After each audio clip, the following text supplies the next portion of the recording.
Welcome to today's Explainer. We are diving into a classic, honestly breathtaking excerpt from the ancient Indian epic, the Mahabharata.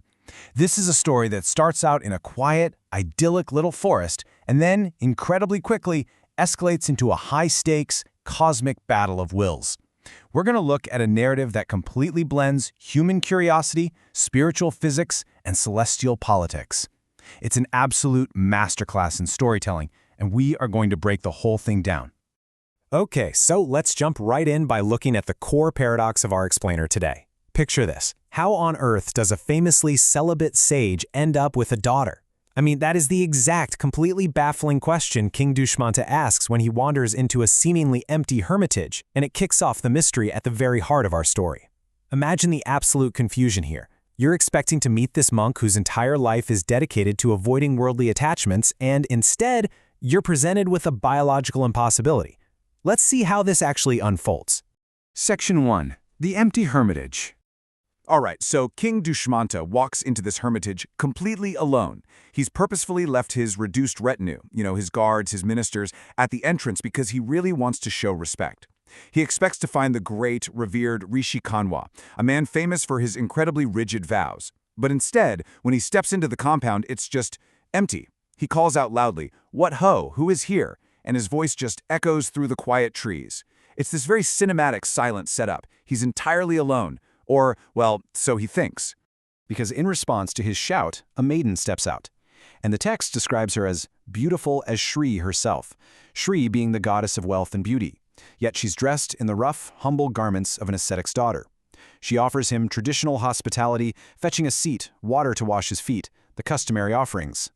And Dushmanta is just completely floored. Here is a woman radiating literal divine beauty, blooming with youth, but she's living in the middle of this austere, isolated forest. Section 2. The Celibate Sage's Daughter. So Dushmanta, who is naturally captivated by her faultless features, sweet smiles, and just sheer humility, absolutely has to know her story. He's asking, "Who are you? Whose daughter are you? Why are you out here in these woods?" The maiden introduces herself as Sakuntala, and then she drops an absolute bombshell. She tells him, "I am the daughter of the virtuous, wise, high-souled, and illustrious ascetic Kanwa."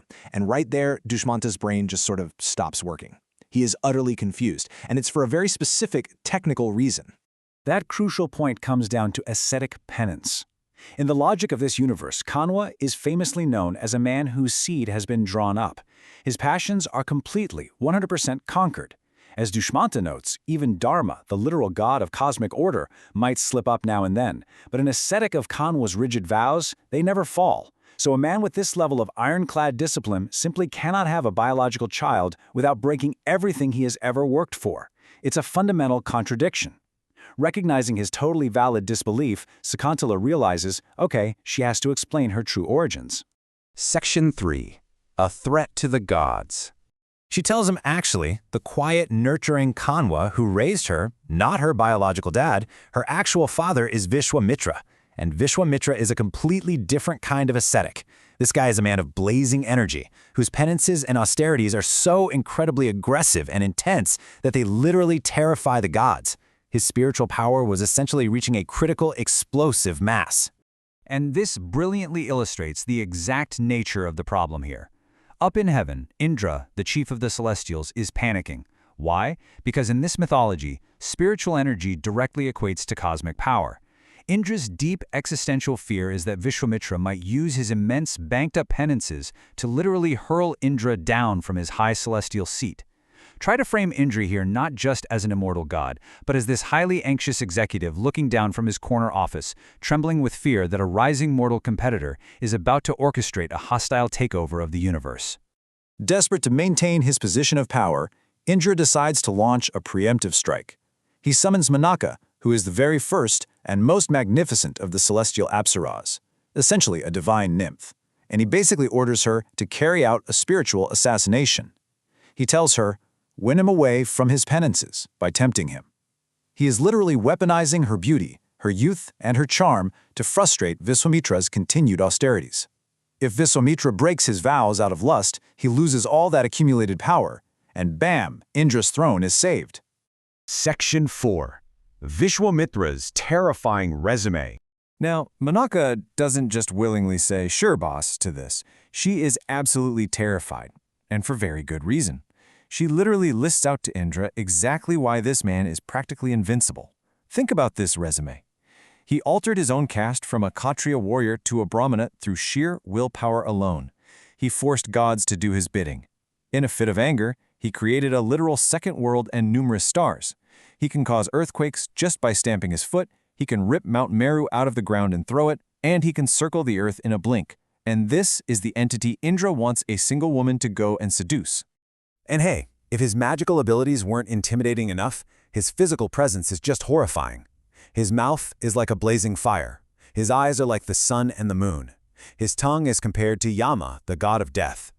Menaka reminds Indra that even the gods of death and the moon are terrified by his prowess.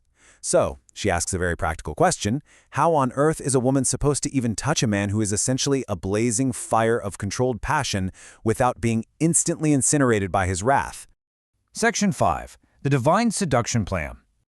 Realizing she cannot possibly accomplish this highly dangerous mission alone without being burned to ashes, Menaka formulates a brilliant, multi-layered tactical strategy.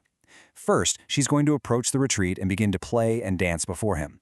Second, she requests that Marut, the god of wind, go there to blow away her dress at the exact crucial moment while carrying the scent of fragrant woods to completely overwhelm his senses. Third, Manmatha, the god of love himself, must strike the Rishi's heart at the exact right moment.